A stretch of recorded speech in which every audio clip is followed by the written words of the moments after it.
of fire. So bantayan nato na siya kay ang atong mga kaigsuonan na magoy sila traditional faith na mudagkot sila sa minatay. So ang intention po na is paingon na po sa Ginoo. So pero kinang bantayan gina sa kay dili ta kabulog kalitlag sunog mo kalitlag hangin.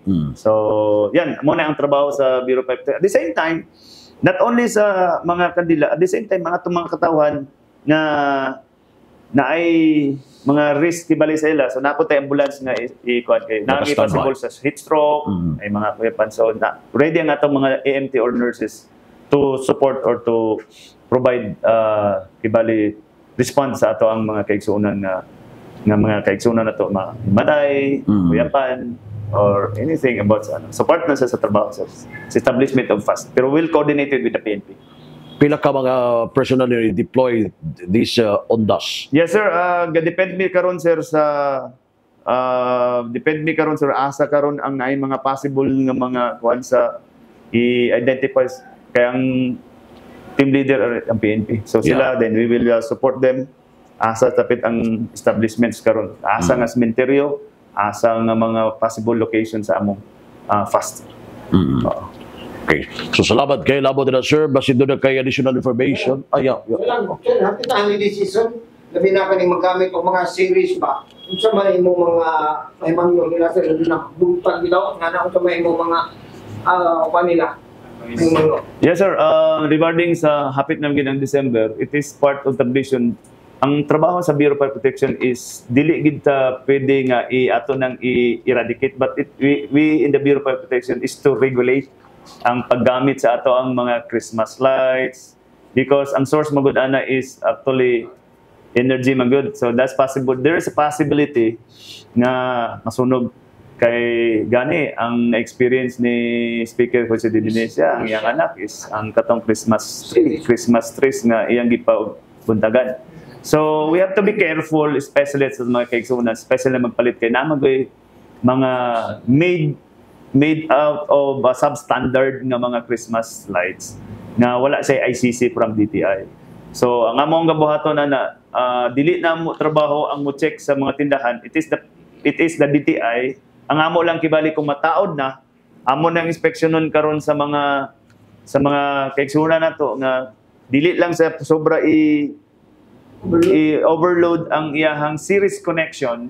As being an electrical engineer also, na mo bitay limit sa series connections with the Christmas lights. So hopefully mga kaigsuonan dili ta mamalit ana substandard, but anyway wala gid na di na kay ang gusto magud sa tong kaigsuonan makapalit lang mga pinakabarato.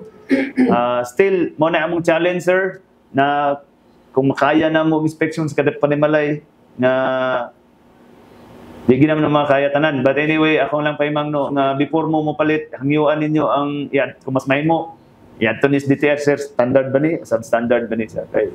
Dili na to ikalikay. Ganahan kita sa atong mga panimalay nga naagid sa mga lights. Okay?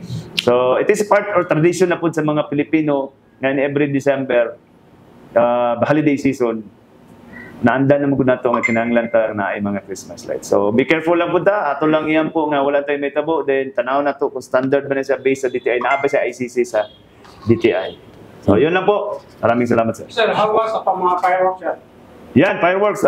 Including fireworks, we have the Republic Act 6713 ba yun? O 7183. So, sa ato, natay regulated nga ibaligya na sa Fire Code of the Philippines. Then, hopefully, makahatag po ko sa inyo, sir, sa ato ang lista na unsa ragi angay ibaligya. So, ang Republic Act 9514, wala siya nag-ingon nga i-abolish ang mga firecrackers or pyrotechnics pero naay mga regulations. Unsa lay angay ibaligya, unsa poy dili angay ibaligya. So, yun lang po sir. Hopefully makahatag ko sa ato ang mga kaigsuonan nga mga media nga mora gini sa ang ibaligya. So, ang mga what to say, mga other pa to na ato nga to na bawal to siya.